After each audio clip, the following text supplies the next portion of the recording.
ನಮಸ್ಕಾರ ವೀಕ್ಷಕರೇ, Indian telephone industries limited ITI ಲಿಮಿಟೆಡ್ನಲ್ಲಿ ಖಾಲಿ ಇರುವಂಥ ವಿವಿಧ ಹುದ್ದೆಗಳಿಗೆ ಅರ್ಜಿಯನ್ನು ಕರೆದಿದ್ದಾರೆ. ಈ ಒಂದು ಹುದ್ದೆಗಳ ಬಗ್ಗೆ ಸಂಪೂರ್ಣ ಮಾಹಿತಿಯನ್ನು ನಿಮಗೆ ತಿಳಿಸ್ಕೊಡ್ತೀನಿ.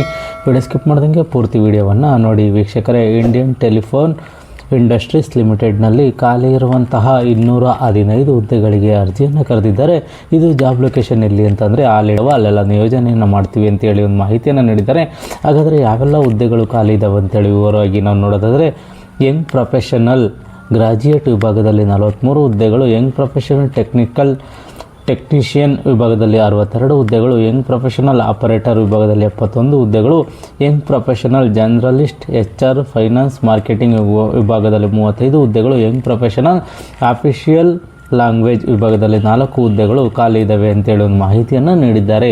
ಈ ಒಂದು ಹುದ್ದೆಗಳಿಗೆ ಒಂದು ವೇತನ ಏನಿರುತ್ತೆ ಅಂತೇಳಿ ನಾವು ನೋಡಿದ್ರೆ, ಗ್ರಾಜ್ಯುಯೇಟ್ ವಿಭಾಗದಲ್ಲಿ 60,000 ರೂಪಾಯಿಗಳ ವೇತನವನ್ನು ಹಾಗೂ ಟೆಕ್ನಿಷಿಯನ್ ವಿಭಾಗದಲ್ಲಿ 35,000 ರೂಪಾಯಿಗಳ ವೇತನವನ್ನು, ಅದೇ ರೀತಿ ಆಪರೇಟರ್ ವಿಭಾಗದಲ್ಲಿ 30,000 ರೂಪಾಯಿಗಳ ವೇತನವನ್ನು, journalist HR finance marketing official language ಈ ಒಂದು ವಿಭಾಗದಲ್ಲಿ 35,000 ರೂಪಾಯಿಗಳ ಒಂದು ವೇತನ ಇರುತ್ತೆ ಅಂತೇಳಿ ಒಂದು ಮಾಹಿತಿಯನ್ನು ನೀಡಿದ್ದಾರೆ.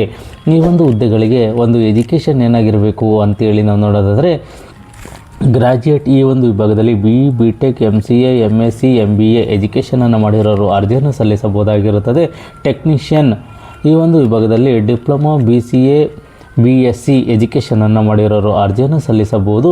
ಆಪರೇಟರ್ ವಿಭಾಗದಲ್ಲಿ ITI ಎಜುಕೇಷನ್ ಆಗಿರೋರು ಅರ್ಜಿಯನ್ನು ಸಲ್ಲಿಸಬಹುದಾಗಿರುತ್ತದೆ. ಅದೇ ರೀತಿ ಜರ್ನಲಿಸ್ಟ್ HR ಫೈನಾನ್ಸ್ ಮಾರ್ಕೆಟಿಂಗ್ ಈ ಒಂದು ವಿಭಾಗದಲ್ಲಿ ಡಿಗ್ರಿ BBA BBM BMS ಎಜುಕೇಷನನ್ನು ಮಾಡಿರೋರು ಅರ್ಜಿಯನ್ನು ಸಲ್ಲಿಸಬಹುದು. ಇಲ್ಲಿ ಅಫಿಷಿಯಲ್ ಲ್ಯಾಂಗ್ವೇಜ್ ವಿಭಾಗದಲ್ಲಿ ಡಿಗ್ರಿ ಎಜುಕೇಷನನ್ನು ಮಾಡಿರೋರು, ಪದವಿ ಎಜುಕೇಷನನ್ನು ಮಾಡಿರೋರು ಅರ್ಜಿಯನ್ನು ಸಲ್ಲಿಸಬಹುದಾಗಿರುತ್ತದೆ.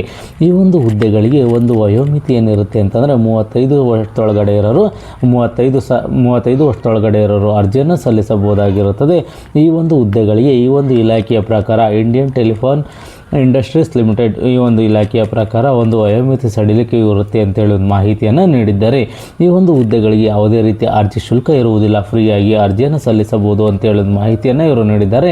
ಮತ್ತು ಈ ಒಂದು ಹುದ್ದೆಗಳಿಗೆ ಸೆಲೆಕ್ಷನ್ ಪ್ರೋಸೆಸ್ ಯಾವ ರೀತಿ ಇರುತ್ತೆ ಅಂತಂದರೆ, ಶಾರ್ಟಿಂಗ್ ಲಿಸ್ಟನ್ನು ಮಾಡ್ತಾರೆ, ಸ್ಕಿಲ್ ಟೆಸ್ಟನ್ನು ಮಾಡ್ತಾರೆ, ಗ್ರೂಪ್ ಡಿಸ್ಕಷನ್ನು ಮಾಡ್ತಾರೆ, ಪರ್ಸನಲ್ ಇಂಟರ್ವ್ಯೂನ ಮುಖಾಂತರ ಆಯ್ಕೆಯನ್ನು ಮಾಡ್ಕೊತೀವಿ ಅಂತೇಳಿ ಒಂದು ಮಾಹಿತಿಯನ್ನು ಇವರು ನೀಡಿದ್ದಾರೆ. ಅದೇ ರೀತಿ ಈ ಒಂದು ಹುದ್ದೆಗಳಿಗೆ ಅರ್ಜಿ ಹಾಕಲಿಕ್ಕೆ ಆರಂಭಿಕ ದಿನಾಂಕ ಯಾವುದು, ಕೊನೆಯ ದಿನಾಂಕ ಯಾವುದು ಅಂತೇಳಿ ನಾವು ನೋಡಿದರೆ 22/12/2025 ಆರಂಭಿಕ ದಿನಾಂಕವಾಗಿರುತ್ತದೆ. ಅರ್ಜಿ ಹಾಕಲಿಕ್ಕೆ ಲಾಸ್ಟ್ ಕೊನೆಯ ದಿನಾಂಕ ಯಾವುದು ಅಂದರೆ 12 ಜನವರಿ 2026 ಕೊನೆಯ ದಿನಾಂಕವಾಗಿರುತ್ತದೆ. ಈ ಒಂದು ಹುದ್ದೆಗಳಿಗೆ ಹೆಚ್ಚಿನ ಮಾಹಿತಿ ಬೇಕು ಅಂತಂದರೆ ಈ ಒಂದು ಅಧಿಕೃತ ವೆಬ್ಸೈಟ್ ಆದ ITIlimited.in ಈ ಒಂದು ವೆಬ್ಸೈಟ್ಗೆ ಹೋಗಿ ಹೆಚ್ಚಿನ ಮಾಹಿತಿಯನ್ನು ನೀವು ಪಡ್ಕೋಬೋದಾಗಿರುತ್ತದೆ.